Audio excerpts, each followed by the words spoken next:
A kú dédé wòyí gbogbo ojú tó ń wò mí àti tí tó ń gbọ́ mi káàkiri agbègbè àgbáńlá ayé. Mo kí yín káàbọ̀ sí ìkànnì Atẹniwíjọ́ TV. Orúkọ tèmi ni Adémọ́lá Adéyínká Atẹniwíjọ́. Ìkànnì Atẹniwíjọ́ TV níbi tí a ti ń ṣe àgbéyẹ̀wò àwọn baba ńlá wa bí wọ́n ṣe gbé ìgbésí ayé wọn ní ìrọ̀rùn ní gbẹdẹmukẹ tí wọ́n fi pẹ́ láyé kànrìn kése. Eléyìí ni a fi pè abala ìkànnì yìí ní Alaafia Lagba.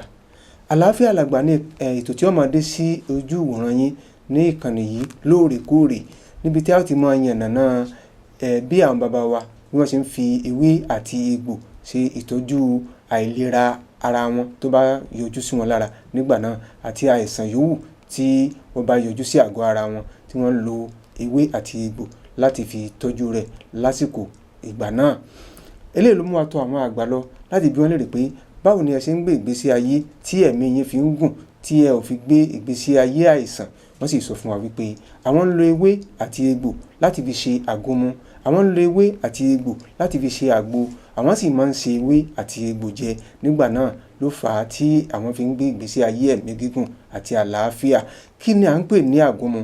Àgúnmu ni ewé àti egbò tí àwọn baba wa gún yálà ní tútù tàbí ní gbígbẹ tí wọ́n á sì sa sóòrùn àgbẹ̀. Wọ́n lè yan án níná, tó bá ti gbẹ wọ́n á wá lọ̀ lúbúlúbú, wọ́n á máa la. Ìgbà míì wọ́n á máa fi sínú epo pupa, wọ́n á máa la. Ìgbà míì wọ́n á máa fi sínú oyin, wọ́n á máa bù sínú ẹ̀kọ, wọ́n á máa fi fọ́ ẹ̀kọ mu nígbà náà láti gbé ìgbésí ayé àlàáfíà, láti dá àlàáfíà padà sí àgọ́ ara wọn nígbàkigbà tí àìlera tó bá ti yọjú sí ara wọn. Bákan náà, àgbo ni ewé àti egbò tí àwọn baba wa tí wọ́n gbó. Wọ́n lè gbó lásán kí wọ́n gbé omi ẹ̀ mu. Wọ́n sì lè fi omi gbó tàbí kí wọ́n fi ẹmu gbó. Wọ́n lè tún fi omi gbó tí wọ́n wá gbé mu. Eléyìí yóò dá àlàáfíà padà sí ara wọn nígbà tí àìsàn tó bá yọjú sí ara wọn. Bí ewé bá wá pọ̀ tàbí egbò pọ̀ tí wọn ò lè gbó, wọ́n á máa dà á sínú apẹ tàbí inú ìkòkò, wọ́n á bomi sí i, wọ́n á gbé kaná, wọ́n á wá sè é. Tó bá ti jiná, wọ́n á máa yọ́ mu ní gbígbóná tàbí ní lọ́wọ́rọ́ láàárọ̀ tí wọ́n bá ti ń lọ síbi iṣẹ́. Tí wọ́n bá sì tún dé lálẹ́, wọ́n á tún máa yọ́ mu. Eléyìí yóò dá àlàáfíà padà sí ara wọn bó ti wulẹ̀ wù kí ó rẹ̀ wọ́n tó lẹ́yìn iṣẹ́ òòjọ́ wọn. Eléyìí ló mú wọn tí wọ́n fi gbé ìgbésí ayé àlàáfíà. Ìmíì wọn á máa rò ó jẹ, ìmíì wọn á máa sè é lẹ́fọ̀ọ́ tí wọ́n á jẹ.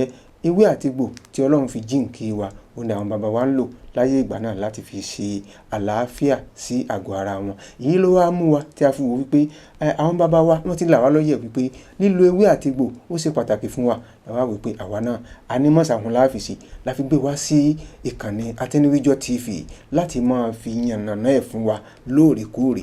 Nǹkan kan tẹ́ wàá ṣe fún wa ni wípé ní gbogbo ìgbà tí a bá ti ń gbé wá, tí a bá ti ń sọ àwọn ewé àti egbò wọ̀nyí láti máa fi tọ́jú àwọn àìsàn kọ̀ọ̀kan tí a bá ń sọ nípa ẹ̀, ẹ mọ̀ wá bá wa share rẹ̀, ẹ sì mọ̀ bá wa like ẹ̀, ẹ mọ̀ bá wa sí ní ànímọ̀sàkún bákan náà, nítorí wípé wọ́n ní bù fún mi kí n bù fún ọ. Ó ní ọ̀pọ̀lọ́ ń ké lódò. Ẹ jọ̀wọ́ bí a bá ti bẹ̀rẹ̀ ètò náà ní kòpẹ́kòpẹ́ yìí ni ó máa dé sí etí ìgbọ́ yín, ẹ mọ̀ bá wa share rẹ̀. Orúkọ tèmi ò yí padà, Adémọ́lá Adéyínká Atẹniwíjọ́, bàbá Yorùbá ní ìkànnì Atẹniwíjọ́ TV. Ó dìgbà.